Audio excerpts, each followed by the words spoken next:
नमस्कार दोस्तों, मैं वैभव अंशराज आपका स्वागत करता हूं तक्षशिला ट्यूटोरियल के ऑनलाइन चैनल पे। दोस्तों, आज हम लोग बात करेंगे क्लास 12 के फिजिक्स के चैप्टर नंबर 13 के बारे में, जिसका नाम है नाभिक। इसमें दोस्तों हम लोग ने अपना पहला लेक्चर कंप्लीट कर लिया है। आज हम लोग बात करेंगे अपने नेक्स्ट लेक्चर की, मतलब लेक्चर 13.2 की। ठीक है दोस्तों, चलिए अब देखिए दोस्तों, हमने पिछले सेशन में कुछ बेसिक टॉपिक पढ़े थे। ठीक है, नाभिक चैप्टर पढ़ने के लिए कुछ बेसिक चीजें जैसे कि परमाणु द्रव्यमान मात्रक क्या होता है, नाभिक का आकार, उसका फॉर्मूला क्या है, और लास्ट में हमने एक बहुत इंपॉर्टेंट फॉर्मूला पढ़ा था, एक बहुत इंपॉर्टेंट टॉपिक पढ़ा था आइंस्टीन का द्रव्यमान ऊर्जा तुल्यता समीकरण, जिसने बताया था कि m द्रव्यमान को अगर आप ऊर्जा में बदलेंगे तो आपको E बराबर mc² ऊर्जा मिलेगी। और फिर हमने एक mu द्रव्यमान से मिलने वाली ऊर्जा को कैलकुलेट किया था, जो कि 931.5 मिलियन इलेक्ट्रॉन वोल्ट के बराबर आई थी, जो कि बहुत ज्यादा है। ठीक है, चलिए तो यहां से आप देख सकते हैं कि एक छोटे से द्रव्यमान, एक बहुत ही छोटे से कण जिसका द्रव्यमान बहुत कम है, 1 mu के बराबर है, ठीक है, उसको आप ऊर्जा में बदल रहे हैं तो इतनी ज्यादा ऊर्जा मिल रही है। ठीक है, तो समझ लीजिए कि कितनी ऊर्जा है हर एक कण में। ठीक है, अच्छा, अब आज हम लोग आगे बढ़ेंगे और बात करेंगे अपने नए टॉपिक के बारे में, द्रव्यमान क्षति एवं बंधन ऊर्जा। द्रव्यमान क्षति और बंधन ऊर्जा दोनों की परिभाषाएं बहुत ज्यादा इंपॉर्टेंट है। यहाँ पे दो टॉपिक एक्चुअल में आपस में मिले हुए हैं, द्रव्यमान क्षति और बंधन ऊर्जा। ठीक है, ये दोनों आपस में थोड़ा सा इंटरकनेक्टेड है। ठीक है, और ये दोनों ही परिभाषा आती है, प्लस यहां से एक फॉर्मूला निकलेगा, वो फॉर्मूला न्यूमेरिकल पर काम करता है, मतलब न्यूमेरिकल के लिए वो फॉर्मूला बहुत इंपॉर्टेंट है। ठीक है, तो आइए स्टेप बाय स्टेप चलते हैं। द्रव्यमान क्षति का मतलब समझते हैं। देखिए, अगर हम बात करते हैं प्रोटॉन और न्यूट्रॉन की, मान लीजिए किसी भी तत्व को आप लिखते हैं तो इस तरह से लिखते हैं ZXA। ठीक है, ये Z का मतलब क्या होता है, ये Z होता है प्रोटॉनों की संख्या। ठीक है, Z क्या होता है, प्रोटॉनों की संख्या। अच्छा भाई, और ये A क्या होता है, A होता है न्यूट्रॉन प्लस प्रोटॉनों की संख्या। ठीक है, ये क्या होता है, न्यूट्रॉन प्लस प्रोटॉनों की संख्या। आप समझ रहे हैं, अगर प्रोटॉनों की संख्या Z है, ठीक है, और न्यूट्रॉन प्लस प्रोटॉन मिलाकर कितना है, A है, तो भाई न्यूट्रॉनों की संख्या कितनी होगी, न्यूट्रॉनों की संख्या होगी A माइनस P। ठीक है, और P वही है जो Z है, इसका मतलब हम कह सकते हैं कि न्यूट्रॉनों की संख्या कितनी है, A माइनस Z। अगर आपको न्यूट्रॉनों की संख्या निकालनी है तो परमाणु क्रमांक जो कि Z होता है, Z को हम लोग क्या बोलते हैं दोस्तों, परमाणु क्रमांक बोलते हैं ना, इतना तो जानते ही होंगे। ठीक है, परमाणु क्रमांक। और A को क्या बोलते हैं, A को हम लोग बोलते हैं, परमाणु भार नहीं बोलेंगे, फिजिक्स में हम लोग इसे द्रव्यमान संख्या बोलते हैं। ठीक है, इसे हम लोग क्या बोलते हैं, द्रव्यमान संख्या। तो अगर आपको प्रोटॉनों की संख्या लेनी है तो परमाणु क्रमांक ही प्रोटॉनों की संख्या होते हैं, और आपको न्यूट्रॉनों की संख्या लेनी है तो करना क्या होगा, द्रव्यमान संख्या में से परमाणु क्रमांक को या परमाणु संख्या को माइनस करना होगा। ठीक है, A माइनस Z करेंगे तो आपको N मिल जाएगा, मतलब न्यूट्रॉनों की संख्या। बस यहां पे काम खत्म, इतना ही तो करना होता है। ठीक है, अच्छा, अभी हम लोग आगे बढ़ते हैं और इसकी जरूरत पड़ेगी। देखिए दोस्तों, अगर हम किसी परमाणु के नाभिक के बारे में बात करते हैं तो नाभिक में क्या होता है, नाभिक में Z प्रोटॉन्स होंगे और Z माइनस A संख्या में न्यूट्रॉन होंगे। इतनी बात समझ में आ गई। अच्छा, तो प्रोटॉन और न्यूट्रॉन समझिएगा, Z प्रोटॉन है और Z माइनस A न्यूट्रॉन है। अब इसको कैसे कैलकुलेट करेंगे, तो कहते हैं द्रव्यमान क्षति का कॉन्सेप्ट ये कहता है, एक बहुत बेसिक सा एग्जांपल बताता हूं आपको। ठीक है, उसके माध्यम से आपको द्रव्यमान क्षति समझ में आएगी। मान लीजिए आपने क्या किया, आपने एक थैला लिया। ठीक है, उस थैले में आपने क्या किया, उस थैले में आपने 3 kg आलू या पोटैटो, ठीक है, वो लिया और इस झोले में डाल दिया। ठीक, आपने क्या किया, 2 किलो प्याज यानी कि ओनियन, 2 किलो प्याज लिया और उसको भी झोले में डाल दिया। अब जब आप झोला या थैला उठाएंगे तो थैले का वजन कितना होना चाहिए, थैले का वजन 5 किलो होना चाहिए। यहां पे दोस्तों मैं ये मान रहा हूं कि थैले का अपना खुद का कोई वजन नहीं है। ठीक है, कोई भार नहीं है, बहुत हल्का है थैला आपका। तो आपने 3 किलो आलू और 2 किलो प्याज डाल दिया उस थैले में, तो थैले का भार कितना हो जाएगा, 5 किलो होना चाहिए। लेकिन अगर आपको ये पता चले कि थैले का जो भार है वो 5 किलो नहीं है बल्कि 4.5 किलो है, 4.5 kg है, तो आप क्या सोचेंगे, आप सोचेंगे या तो आपको आलू कम मिला है, आपके साथ चीटिंग हुई है, या आपको प्याज कम मिला है, आपके साथ चीटिंग हुई है। ठीक है, जबकि ऐसा भी नहीं है। तो आपको ये बात दोनों बिल्कुल विरोधी लग रही होगी, एक दूसरे के परस्पर अपोजिट लग रही होगी। अपोजिट ये है कि अगर आलू सही में 3 किलो था, प्याज भी 2 किलो थी, तो जोड़ने पर 4.5 कैसे आ रहा है, 5 आना चाहिए। ठीक है, तो बिल्कुल यही कहानी किसमें होती है, नाभिक में होती है। ठीक है, अगर मान लीजिए कुछ ऐसा हो रहा हो कि आलू और प्याज को मिलाने पर कोई अंदर रिएक्शन हो रही हो और दोनों का टोटल वेट का, टोटल भार का आधा 0.5 यानी कि 0.5 kg मतलब आधा किलो जो है वो कहीं वेस्ट हो जा रहा हो, किसी फॉर्म में चेंज हो जा रहा हो, कन्वर्ट हो जा रहा हो, तो आपको मटेरियल केवल 4.5 kg ही मिल रहा है। यहां भी कुछ ऐसा ही होता है। अगर आपसे कोई कहे कि नाभिक का कुल द्रव्यमान निकालिए, तो बुद्धि तो यही कहती है कि भाई नाभिक का कुल द्रव्यमान निकालना है तो करना क्या होगा, नाभिक में प्रोटॉनों की जितनी भी संख्या है, प्रोटॉनों की संख्या का मतलब टोटल प्रोटॉन का कुल द्रव्यमान निकालिए प्लस न्यूट्रॉनों की संख्या का टोटल द्रव्यमान निकालिए और दोनों को जोड़ दीजिए। जब आप प्रोटॉनों की संख्या यानी कि प्रोटॉनों का टोटल द्रव्यमान प्लस न्यूट्रॉनों का टोटल द्रव्यमान दोनों को जोड़ देंगे तो आपको नाभिक का द्रव्यमान मिल जाना चाहिए। लेकिन दोस्तों यहां भी आपको थोड़ा सा अचंभा होगा। आप देखेंगे कि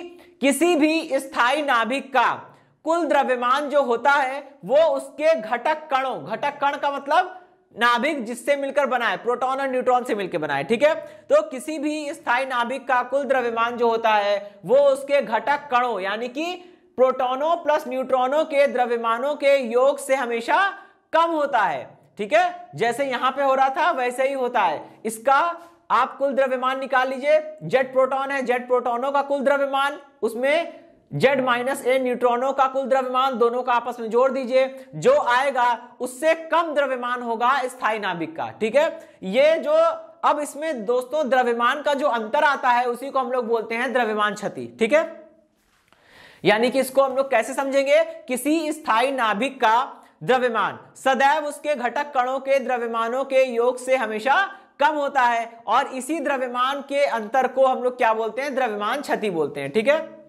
अब दोस्तों यहां समझिएगा, इसका मतलब क्या हुआ कि घटक कणों का जो द्रव्यमान है वो ज्यादा होगा और नाभिक का वास्तविक द्रव्यमान कम होगा। अब मैं यहां पे आपको एक नोटेशन लिखता हूं, m का मतलब होता है द्रव्यमान, p का मतलब प्रोटॉन का द्रव्यमान। ठीक है, ठीक है, m का मतलब द्रव्यमान और p का मतलब प्रोटॉन का द्रव्यमान, mn स्मॉल n मतलब न्यूट्रॉन का द्रव्यमान। यहां पे मैं यूज करूंगा m कैपिटल रहेगा और n भी कैपिटल रहेगा।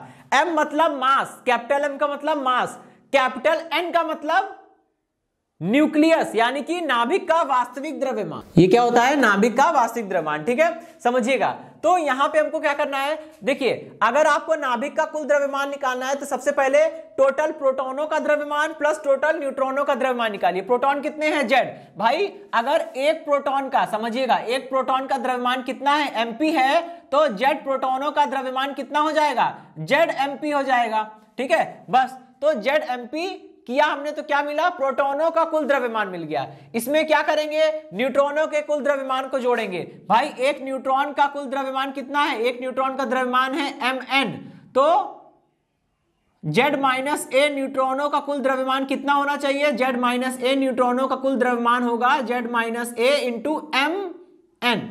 ठीक है, यहां पे वही होने वाला है, ये जेड माइनस ए न्यूट्रॉन है, इनका कुल द्रव्यमान इतना हो गया। अच्छा, ये तो घटक कणों का कुल द्रव्यमान है। अभी हमको पता चला है कि द्रव्यमानों का ये जो अंतर होता है इसी को द्रव्यमान क्षति कहते हैं। ठीक है, और द्रव्यमानों का ये अंतर निकालने के लिए हमें करना क्या पड़ेगा, घटक कणों का कुल द्रव्यमान निकाल लीजिए, ये हमेशा ज्यादा ही होगा। इसमें से क्या माइनस करेंगे, इसमें से आप नाभिक का वास्तविक द्रव्यमान माइनस कर दीजिए। ठीक है, तो आपको पता चल जाएगा कि कितने द्रव्यमान का अंतर आ रहा है। ठीक है, इसी द्रव्यमान के अंतर को हम लोग क्या बोलते हैं, द्रव्यमान क्षति बोलते हैं और डेल्टा m से लिखते हैं। ठीक है, यही तो बोला गया था कि किसी भी स्थायी नाभिक का कुल द्रव्यमान जो होता है वो उसके घटक कणों के द्रव्यमान की तुलना में सदैव कम होता है। ठीक है, और द्रव्यमान के इसी अंतर को, अंतर मतलब कि घटक कणों का कुल द्रव्यमान जो कि ये है माइनस वास्तविक द्रव्यमान, जब दोनों द्रव्यमानों को घटाएंगे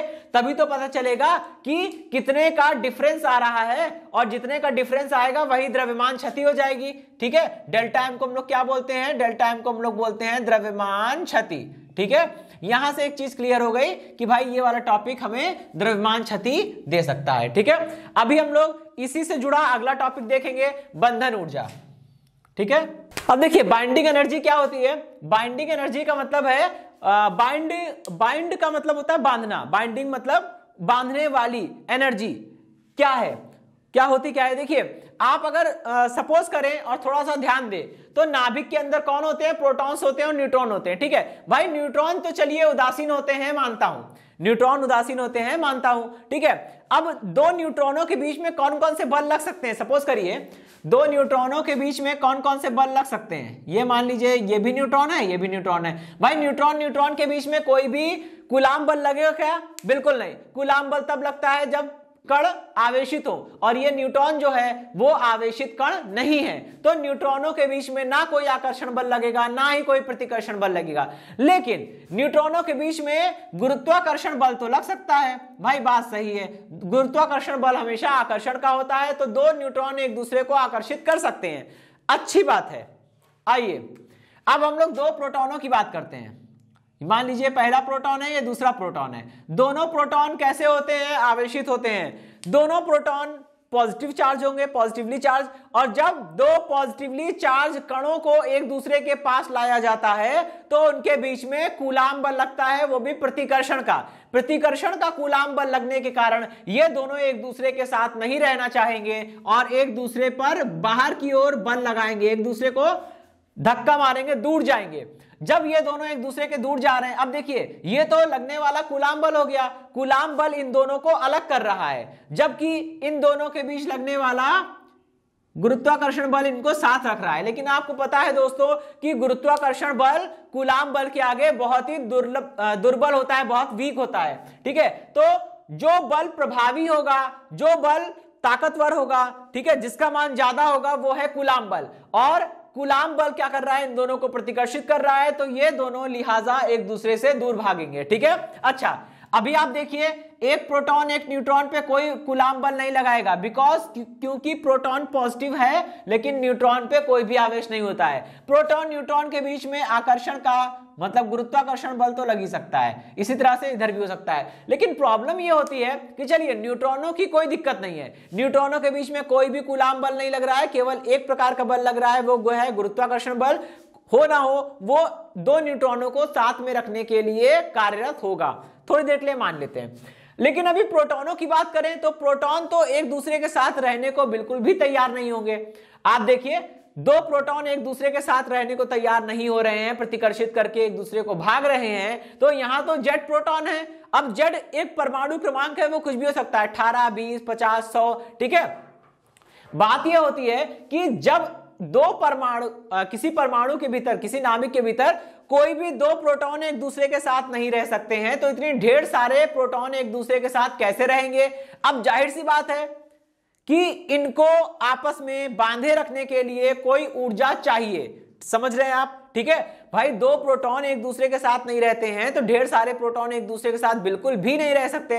लेकिन नाभिक तो बनता है प्रोटॉन और न्यूट्रॉन से, नाभिक के भीतर प्रोटॉन भी होते हैं, न्यूट्रॉन भी होते हैं। अब सवाल यह उठता है कि जब दो प्रोटॉन एक दूसरे के साथ नहीं रहना चाहते हैं तो इतने ढेर सारे प्रोटॉन नाभिक के भीतर कैसे रह लेते हैं विदाउट एनी रिपल्शन। ठीक है, तो दोस्तों देखिए नाभिक के भीतर प्रोटॉन्स होते हैं, यह बात सच है, और यह बात भी सच है कि प्रोटॉनों के बीच में प्रोटॉनों के बीच में प्रतिकर्षण का कूलाम बल कार्य करता है। लेकिन ये दोनों एक दूसरे से दूर नहीं भाग सकते, क्योंकि इन सभी प्रोटॉनों को और सभी न्यूट्रॉनों को साथ में रखने की जिम्मेदारी किसकी होती है, नाभिकीय ऊर्जा की होती है। ठीक है, बंधन ऊर्जा। अब ये बंधन ऊर्जा क्या करती है, ये बंधन ऊर्जा नाभिक के भीतर प्रोटॉन और न्यूट्रॉनों को बांधे रखती है। तो एक परिभाषा यहां से बनती है, परिभाषा ये होती है दोस्तों, ठीक है, कि किसी स्थायी नाभिक के भीतर वह ऊर्जा, किसी स्थायी नाभिक के भीतर वह ऊर्जा जो नाभिक के भीतर प्रोटॉन एवं न्यूट्रॉनों को परस्पर बांधे रखती है, क्या कहलाती है, बंधन ऊर्जा कहलाती है। ठीक है, बंधन ऊर्जा कहलाती है। अब इस बात को समझिएगा, यह है बंधन ऊर्जा। बंधन ऊर्जा को हम लोग EB से लिखते हैं। E मतलब एनर्जी, E मतलब क्या होता है, एनर्जी। B मतलब बाइंडिंग, यानी कि बाइंडिंग एनर्जी, बंधन ऊर्जा। ठीक है, किसी भी स्थायी नाभिक के भीतर प्रोटॉनों एवं न्यूट्रॉनों को परस्पर बांधे रखने के लिए, परस्पर साथ रखने के लिए जो ऊर्जा आवश्यक होती है उसे हम लोग बंधन ऊर्जा कहते हैं। बंधन ऊर्जा को ईबी से लिखते हैं। इसका उल्टा, जो ऊर्जा नाभिक के भीतर प्रोटॉन और न्यूट्रॉनों को बांधे रखती है वही ऊर्जा मुक्त हो जाएगी अगर आप नाभिक को प्रोटॉन और न्यूट्रॉनों में तोड़ देंगे। इसका उल्टा, अथवा ऐसे भी परिभाषा बना सकते हैं कि किसी नाभिक को उसके घटक कणों यानी कि प्रोटॉन और न्यूट्रॉनों में तोड़ने पर या विभक्त करने पर या पृथक करने पर जो ऊर्जा मुक्त होती है वो ऊर्जा क्या कहलाती है? बंधन ऊर्जा कहलाती है, यानी कि बाइंडिंग एनर्जी कहलाती है। ठीक है, तो बंधन ऊर्जा निकालने के लिए यह सोचना है कि वो ऊर्जा कहां से आती है। अब आपको इस चीज का जवाब मिलेगा। देखिए, द्रव्यमान क्षति में हमने पढ़ा है कि घटक कणों का जो द्रव्यमान होता है वो ज्यादा होता है और नाभिक का जो वास्तविक द्रव्यमान होता है वो काफी कम होता है। जब घटक कणों का द्रव्यमान ज्यादा है, नाभिक का वास्तविक द्रव्यमान कम है, तो आप घटक कणों के कुल द्रव्यमान में से नाभिक के वास्तविक द्रव्यमान को माइनस करेंगे तो आपको क्या मिलेगा? द्रव्यमान क्षति मिलेगी। ठीक है, और अभी आपने पढ़ा है आइंस्टीन का द्रव्यमान ऊर्जा तुल्यता समीकरण। वो ये कहता है कि जब आप m द्रव्यमान को ऊर्जा में परिवर्तित करेंगे तो आपको कितनी ऊर्जा मिलती है? E बराबर mc² ऊर्जा मिलती है। तो यही होता है द्रव्यमान क्षति। ये जो द्रव्यमान क्षति होती है यही ऊर्जा में बदल जाती है। जब द्रव्यमान क्षति ऊर्जा में बदलेगी तो जो भी ऊर्जा उत्पन्न होगी वही ऊर्जा क्या होती है? बंधन ऊर्जा होती है, और वही बंधन ऊर्जा नाभिक के भीतर प्रोटॉन और न्यूट्रॉनों को आपस में बांधे रखती है। ठीक है, तो यानी कि अगर हम बंधन ऊर्जा देखना चाहें तो EB इज इक्वल टू कैसे मिलेगा? द्रव्यमान क्षति को ऊर्जा में परिवर्तित कीजिए आइंस्टीन के नियमानुसार। आइंस्टीन का नियम कहता है कि m द्रव्यमान को अगर आप ऊर्जा में बदलेंगे तो आपको E बराबर mc² ऊर्जा मिलेगी। तो वही बात है, अब द्रव्यमान की जगह द्रव्यमान क्षति में जितने भी द्रव्यमान का अंतर आ रहा होगा, जितने भी द्रव्यमान का घपला आ रहा है, ये क्या होगा? ये ऊर्जा में चेंज हो जाएगा। और ऊर्जा में चेंज करने के लिए आपको द्रव्यमान या द्रव्यमान क्षति को मल्टीप्लाई करना होगा किससे? c² से। जब आप इसको मल्टीप्लाई करेंगे तो आपको इसका फॉर्मूला मिल जाएगा। इसका फॉर्मूला क्या बन जाएगा भाई? इसका फॉर्मूला बनेगा ZMP plus A minus ZMN। ये न्यूट्रॉन का द्रव्यमान हो गया। ठीक है, ये बंद हो गया। अब इसके बाद यहां ये तो घटक कणों का कुल द्रव्यमान हो गया, इसमें से क्या करेंगे? नाभिक का वास्तविक द्रव्यमान माइनस करेंगे, कर दीजिए। ठीक है, ये हो गया द्रव्यमान क्षति। इसको आप क्या करिए? c² से मल्टीप्लाई कर दीजिए, और ये जो ऊर्जा आएगी वो किस में आएगी? वो आपकी जूल में आएगी। ठीक है, अब इसे कन्वर्ट करना है इलेक्ट्रॉन वोल्ट में या जूल में रखना है वो आपकी दिक्कत है। ठीक है, उसको हम लोग जैसी रिक्वायरमेंट होगी वैसा कन्वर्ट कर लेंगे। ठीक है, अच्छा, अभी एक चीज तो ये आ गई। ठीक है, ये फॉर्मूला काफी टफ होगा आपको कैलकुलेट करने में। इसकी जगह पे एक छोटा फॉर्मूला है, हम लोग वो यूज करेंगे। ठीक है, अच्छा, वो फॉर्मूला क्या है देख लेते हैं। मान लीजिए द्रव्यमान क्षति जो आएगी वो AMU में आएगी। क्यों? क्योंकि आप यहाँ पे प्रोटॉन का द्रव्यमान AMU में रखेंगे, न्यूट्रॉन का द्रव्यमान AMU में रखेंगे, और नाभिक का जो वास्तविक द्रव्यमान दिया होगा वो भी AMU में होगा। AMU में AMU घटाएंगे, जोड़ेंगे तो AMU आएगा। इसका मतलब डेल्टा M द्रव्यमान क्षति का मान किस में आएगा? AMU में आएगा। जब आपको पता है कि एक AMU को जब आप ऊर्जा में बदलते हैं तो आपको कितनी ऊर्जा मिलती है? 931.5 मिलियन इलेक्ट्रॉन वोल्ट की एनर्जी मिलती है। तो जब आप डेल्टा M AMU द्रव्यमान को ऊर्जा में बदलेंगे तो आपको कितनी ऊर्जा मिलेगी? 931.5 into delta M million electron volt. ठीक है, तो यही इसका दूसरा फॉर्मूला है कि 931। ठीक है, आपको बंधन ऊर्जा निकालनी है तो क्या करना पड़ेगा? डेल्टा M को मल्टीप्लाई करना पड़ेगा किससे? 931.5 इंटू 10⁻⁶ इलेक्ट्रॉन वोल्ट एनर्जी आपको मिल जाएगी। ठीक है, तो न्यूमेरिकल में हम लोग ये वाला फॉर्मूला यूज करेंगे। इसमें काफी आसानी रहेगी, ज्यादा कैलकुलेशन नहीं है, वरना इसमें आप कैलकुलेट करेंगे, उसके बाद देन आप क्या करेंगे? उसको जूल को इलेक्ट्रॉन वोल्ट में कन्वर्ट करना पड़ेगा, वहां पे आपकी कैलकुलेशन बढ़ जाएगी, वो काम नहीं करेंगे। ये वाले फॉर्मूले का यूज करिए, आसानी से हो जाएगा। ठीक है, अभी दोस्तों हम लोग द्रव्यमान क्षति और बंधन ऊर्जा, दो टॉपिक जो हमने पढ़े हैं, इन दोनों टॉपिक पे जो क्वेश्चंस आते हैं हम लोग उस क्वेश्चंस को देखेंगे। ठीक है, चलिए तो हम लोग मूव करते हैं अपने नेक्स्ट टॉपिक के ऊपर और देखते हैं कि इसके क्वेश्चंस कैसे होते हैं। चलिए दोस्तों, अब देखिए हमारा नेक्स्ट क्वेश्चन क्या है। क्वेश्चन है 8O16 यानी कि ऑक्सीजन परमाणु है। ठीक है, ऑक्सीजन परमाणु की बंधन ऊर्जा में ज्ञात करनी है, यानी कि EB का मान निकालना है। ठीक है, अच्छा, अब Eb निकालने से पहले हमें द्रव्यमान क्षति निकालनी पड़ेगी। खैर चलिए क्या करेंगे, ऑक्सीजन परमाणु के नाभिक का वास्तविक द्रव्यमान कितना है, 15.9905 है। सबसे पहले आप द्रव्यमान क्षति निकालिए, ठीक है। लिखेंगे ऑक्सीजन परमाणु की द्रव्यमान क्षति, यानी कि 8O16 की द्रव्यमान क्षति। द्रव्यमान क्षति कैसे निकालेंगे, ये हो जाएगा delta M. Delta M is equal to, भाई क्या होगा, देखिए ये ऑक्सीजन परमाणु है, इसमें कितने प्रोटॉन है, इसमें इसका परमाणु क्रमांक कितना है, 8। जितने परमाणु क्रमांक होते हैं उतने प्रोटॉन होते हैं, यानी कि इसमें प्रोटॉन्स कितने होंगे, 8 होंगे। अच्छा, अभी न्यूट्रॉन निकालना है। न्यूट्रॉन निकालने के लिए क्या करना होता है, द्रव्यमान संख्या में से परमाणु क्रमांक को माइनस करना होता है। द्रव्यमान संख्या है 16, परमाणु क्रमांक है 8, 16 में 8 गया तो 8 आएगा, तो एन की वैल्यू कितनी हो जाएगी, 8। अब यहाँ पे क्या करेंगे हम, द्रव्यमान क्षति निकालने का formula ZMP plus A minus Z, neutrons होते हैं तो ये न्यूट्रॉन का द्रव्यमान हो गया, माइनस, ठीक है। अभी इसमें क्या करेंगे, नाभिक का वास्तविक द्रव्यमान घटा देंगे। कैलकुलेट करिए डेल्टा एम की वैल्यू, किसके लिए, ऑक्सीजन के लिए, तो यहाँ पे लिख दे रहा हूं 8O16 के लिए, ठीक है। कितनी आ रही है भाई, यहाँ पे रखेंगे 8 प्रोटॉन है, एक प्रोटॉन का द्रव्यमान एएमयू में कितना होता है, 1.00727, ठीक है, प्लस यहाँ पे A माइनस जेड कितना हुआ, वो भी 8 हुआ। न्यूट्रॉन का द्रव्यमान कितना होता है, 1.00866, ठीक है, 866। अच्छा, अभी क्या हो जाएगा, इसके बाद आपको माइनस करना पड़ेगा, कितना माइनस करेंगे, ये माइनस करना पड़ेगा, नाभिक का वास्तविक द्रव्यमान कितना है, 15.9905। चलिए अभी इसको कैलकुलेट करिए, ठीक है। 8 सत्ते 56 का 6, 5 यहाँ पे लगेगा, ठीक है, और 8 दूनी 16, 16 5 21 का 1, 2 यहाँ पे लगेगा, 8 सत्ते 56, 2 58, 58 यानी कि 0.58, ये मतलब 58, और यहाँ 0 हो जाएगा, ये 8 हो जाएगा, ठीक है। वही काम यहाँ करेंगे, 8 छंग 48 का 8, यहाँ पे होगा 4, 8 छंग 48, 48 4 52, 52 का 2, 5 यहाँ पे, 8 28 64, 64 और 5 यानी कि 64 और 5 69, 69 का 9 यहाँ पे, 6 यहाँ पे, आगे 0.8, ठीक है, ये हो गया। अच्छा, अभी क्या करेंगे, ये माइनस में जो चल रहा है उसको हम एज इट इज लिखेंगे 15.9905।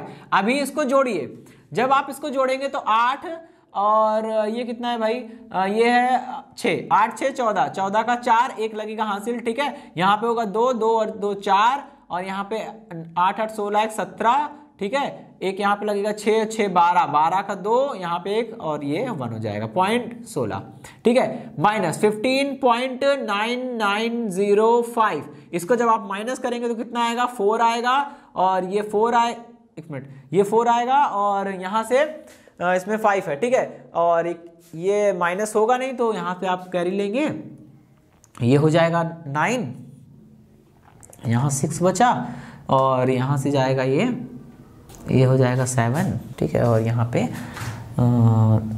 एक बचेगा 11 2, ठीक है, 0.1, ठीक है, 1.2794, ये करके आपका आंसर है, ठीक है। ये आएगा एएमयू में आपका, ठीक है, क्योंकि प्रोटॉन, न्यूट्रॉन और नाभिक का वास्तविक द्रव्यमान सब एएमयू में दिया था, तो आपका ये द्रव्यमान क्षति भी एएमयू में आ जाएगी, ठीक है। अभी क्या करना है, अभी आपको बंधन ऊर्जा निकालनी। बंधन ऊर्जा निकालने के लिए आपको केवल इसे कन्वर्ट करना पड़ेगा, तो बंधन ऊर्जा यानी कि 8O16 की बंधन ऊर्जा कैसे निकालेंगे, ये हो जाएगा EB की वैल्यू, ठीक है, किसके लिए, ऑक्सीजन के लिए, 8O16 के लिए। कैसे निकालेंगे, ये हो जाएगा डेल्टा एम 8O16 इंटू क्या करना पड़ेगा, C², लेकिन ये आपको थोड़ा सा दिक्कत करेगा, इसको नहीं करेंगे, 931.5 मिलियन इलेक्ट्रॉन वोल्ट, ठीक है, इसे कैलकुलेट कर लेंगे। और आपकी एएमयू में वैल्यू कितनी आई है, 1.2794 multiplied by 931.5 million electron volt. इसे कैलकुलेट करेंगे तो आएगा, इसे कैलकुलेट करने पे आएगा 127.5996, ठीक है, ये मिलियन इलेक्ट्रॉन वोल्ट के आसपास आंसर आ जाएगा, ठीक है। चलिए, तो ये तो हो गया आपका जवाब। ओके दोस्तों, अब हम लोग चलेंगे अपने नेक्स्ट क्वेश्चन की ओर, ठीक है, जो कि इसी टॉपिक पे बेस्ड है।